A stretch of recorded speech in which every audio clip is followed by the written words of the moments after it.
You know that feeling when someone looks at you and decides you're just too much, too loud, too passionate, too different for their perfectly curated world. If you've ever walked into a room and felt the weight of 1,000 judgments before you even opened your mouth, then what I'm about to tell you is going to hit you right in the chest. This isn't just another underdog story. This is about what happens when the system tries to erase you completely, and you decide to paint yourself across the entire city in response.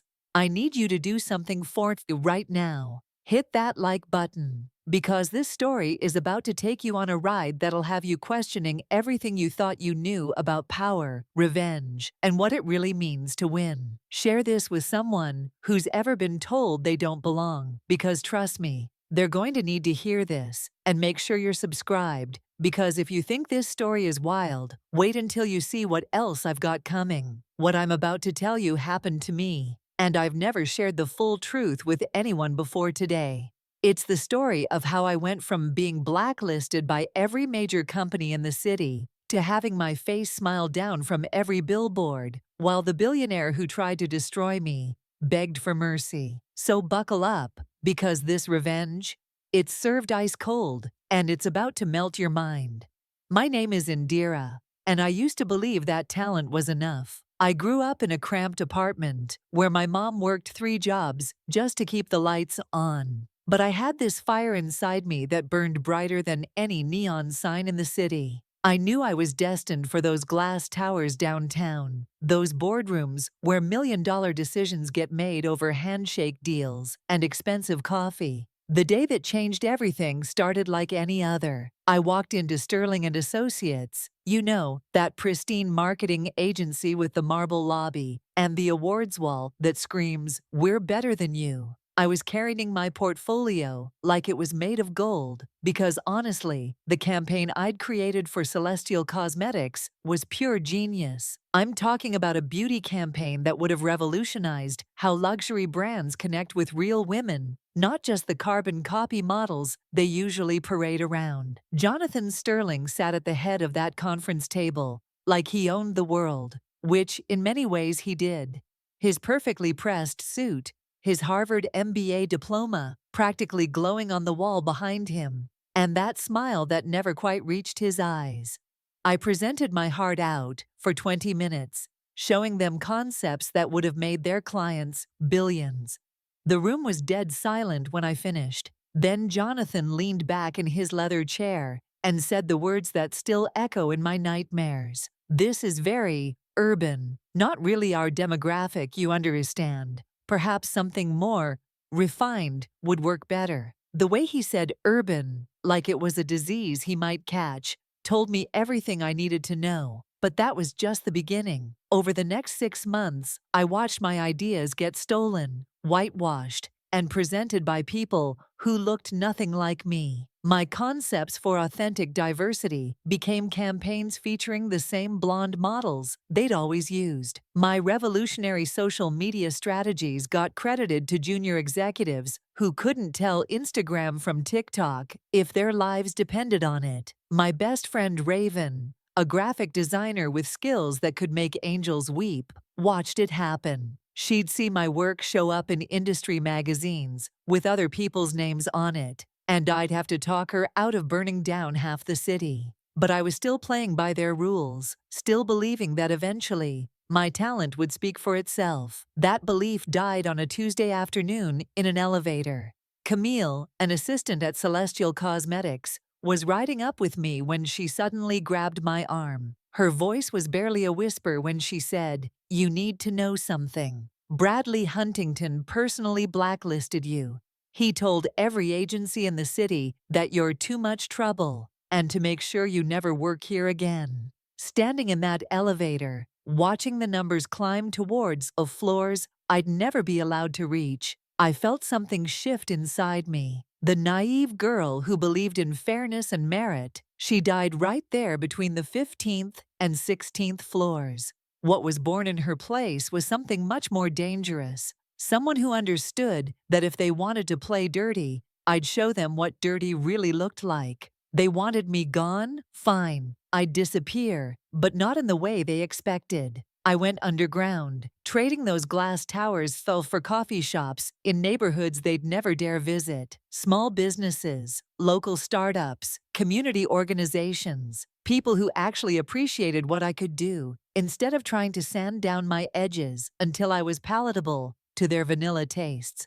That's where I met Dante, this brilliant hacker who could make computers sing opera if he wanted to. He was helping a nonprofit track down stolen donation money when I walked into his world of multiple monitors and energy drink cans. One conversation about digital justice, and I knew I'd found my secret weapon. Then there was Luna, a former Sterling employee who'd been quietly documenting every shady practice that company had ever pulled. She'd walked away from a six-figure salary because she couldn't stomach watching them steal from people like me anymore. Together, we became something Sterling and Associates never saw coming: the Ghost Creative. Anonymous campaigns that went viral overnight, marketing strategies that turned unknown brands into household names, all while I remained invisible. My reputation grew in whispers and legends. CEOs would ask their assistants, "Who's behind that campaign?" and get nothing but shrugs and speculation. But I wasn't just building a reputation, I was building a trap. See, Bradley Huntington's empire was crumbling. Scandals involving worker exploitation, environmental disasters, tax evasion. The man was hemorrhaging money and credibility faster than a sinking ship.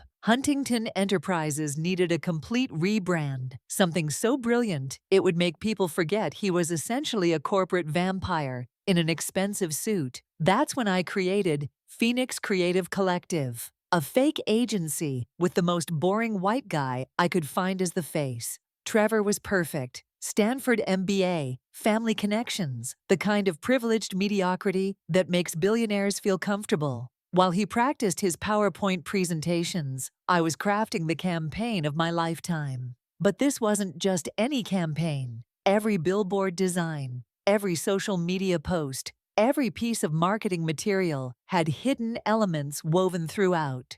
Raven designed QR codes that looked like innocent decorative elements. Dante programmed distribution systems with backdoors only we could access. Luna documented everything, creating an insurance policy that would protect us when the truth came out. The hardest part wasn't the technical stuff. It was staying invisible, while Trevor took credit for my genius. Watching him stumble through presentations of concepts he couldn't explain. Seeing him get praised for creativity he'd never possess in a million years. There were moments I wanted to stand up and scream, "That's mine!" But revenge requires patience, and I was learning to be very, very patient. When Phoenix Creative won the billion-dollar contract, I felt like I was holding a loaded gun, pointed directly at Bradley's empire. He had no idea that the woman he'd tried to erase was about to paint herself across his entire world. Everything was in place. The trap was set. All I had to do was wait for the perfect moment to spring it and watch his world burn with my signature written in the ashes. Launch day arrived like Christmas morning for someone who'd been planning the perfect gift for months. I sat in my apartment at 6 a.m., laptop open, surrounded by Raven, Dante, and Luna, my chosen family, who'd helped me orchestrate the most beautiful destruction you've ever seen. Dante's fingers hovered over the keyboard, like a pianist about to perform Carnegie Hall. "Ready?" he asked, and I nodded. 3, 2, 1, execute. Across the city, every billboard, every digital screen, every social media platform connected to Huntington Enterprises came alive simultaneously. The campaign launched exactly as Trevor had presented it. Beautiful, pristine, corporate perfection. For exactly 30 seconds. Then the magic happened. The faces on every billboard began to shift. Subtle at first. A slight change in features. A different skin tone. A transformation so smooth most people thought they were imagining it. But within minutes, every single model, every face representing Bradley's new image had morphed into mine. My face, my smile, my too dark, too loud, too much self was suddenly everywhere. But that was just the opening act. Those decorative QR codes Raven had hidden in plain sight. People started noticing them, scanning them out of curiosity. Each code led to a video I'd recorded, sitting in that same apartment, telling the truth about Bradley Huntington.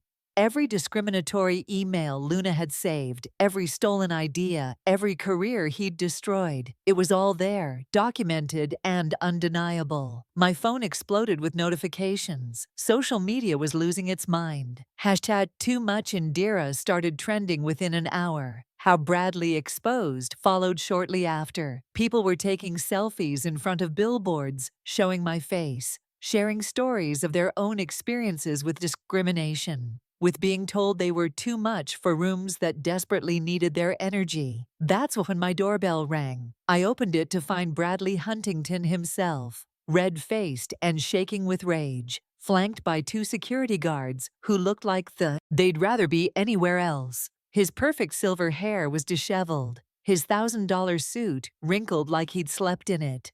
"You destroyed me," he snarled, pushing past me into my living room, the same cramped space where I'd planned his downfall. I closed the door calmly and turned to face him. "No, Bradley, you destroyed yourself. I just made sure everyone could see what you really are." He looked around at my team, at the evidence of months of careful planning, at the screens showing his stock prices plummeting in real time. "I can sue you for everything you're worth." I actually laughed, because he still didn't get it. "With what?" "The evidence Luna collected shows systematic discrimination across your entire company. The campaign materials, all legally obtained through Trevor's contracts, and those videos, protected whistleblower testimony." His face went pale as the reality hit him. Every billboard in the city was now a monument to his failure, and there wasn't a damn thing he could do about it. Welcome to what too much really looks like. 6 months later, I stood on the balcony of my new office, not some cramped apartment, but the penthouse suite of a building I now owned. The irony wasn't lost on me that it was 3 blocks away from where Sterling and Associates used to be. Used to be because Jonathan Sterling's empire had crumbled faster than a house of cards in a hurricane. Authentic Voices, my agency, had become the most sought-after marketing firm in the city. But this wasn't just another corporate success story. This was revolution disguised as business. Every campaign we created told real stories, featured real faces, celebrated the too much people that other agencies were still too scared to embrace. Raven had her own design studio within our building, creating art that made people stop and think instead of just consume. Dante ran our digital security division, protecting other whistleblowers and making sure corporate bullies couldn't silence the truth. Luna headed our research department, investigating companies before we'd even consider working with them. And Camille, she'd left Celestial Cosmetics the day after Bradley's world collapsed and became our head of operations, ensuring we'd never become the monster we'd fought. The billboards across the city told a different story now. Faces of every shade, every age, every background smiled down from those heights. The woman with vitiligo selling skincare products, the transgender man promoting a fashion line, the elderly Latina grandmother representing a tech startup. Each face was a middle finger to the old guard that said beauty and success had to look a certain way. As for Bradley Huntington, last I heard, he was working at a call center in Queens, living in a studio apartment, and taking the subway to work. His empire had crumbled under the weight of boycotts, lawsuits, and federal investigations. Turned out, when you systematically discriminate against people for decades, they remember. And when they finally get a voice, they use it. But here's the thing about revenge. It's only sweet if it creates something better in its wake. I didn't just want to destroy Bradley's world. I wanted to build a new one, where kids like the girl I used to be would never have to hide their light under someone else's idea of acceptable. Standing there, watching the sun set over a city covered in faces that finally looked like the people who actually lived in it, I realized something profound. They called me too loud, too dark, too much, and they were absolutely right. I was too much for their small minds, their narrow vision, They're carefully constructed walls, designed to keep people like me out. But being too much, that's not a flaw to be fixed. That's a superpower to be unleashed. So to everyone who's ever been told they don't belong, who's ever had their fire dimmed by people who prefer candles to wildfires, remember this story. Remember that sometimes the most beautiful revenge isn't destroying your enemies. It's becoming so undeniably, unapologetically yourself that you change the entire game. And trust me, the view from the top is spectacular when you get there on your own terms. If this story set your soul on fire, then you understand what it means to be told you're too much and decide to show them exactly how much you can be. Right now, I need you to hit that subscribe button like your dreams depend on it, because they do. This channel isn't just about revenge stories. It's about reclaiming your power, rewriting the narrative, and refusing to let anyone else define your worth. Drop a comment below and tell me about a time you proved the doubters wrong. Was it the teacher who said you'd never amount to anything? The boss who passed you over for someone less qualified? The family member who told you to dream smaller? Your story matters, and it might just be the next one I tell. Because here's what I've learned. For every Bradley Huntington trying to keep us down, there are 1,000 of us ready to rise up and rewrite the rules. Share this video with someone who needs to hear it. You know who I'm talking about.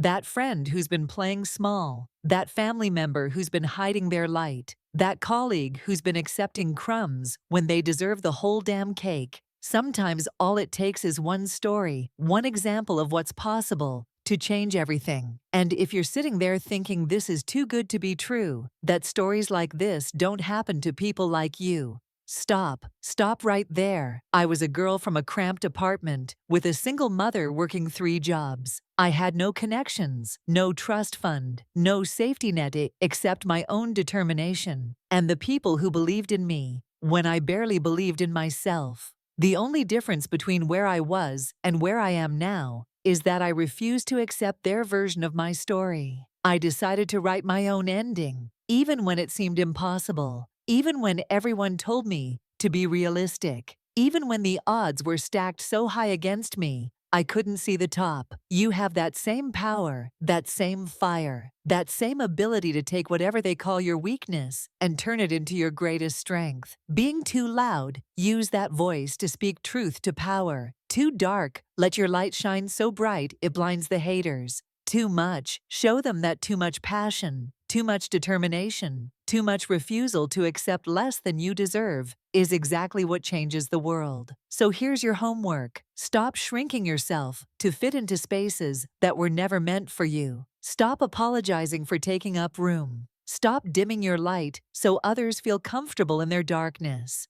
The world needs your too much energy, your too loud voice, your too bright dreams. Remember, when they say you don't belong, it's not because you're not good enough. It's because you're too good for their small thinking. And that's not your problem to fix. That's your power to embrace. Now go out there and be beautifully, unapologetically, impossibly too much. The billboards are waiting for your face.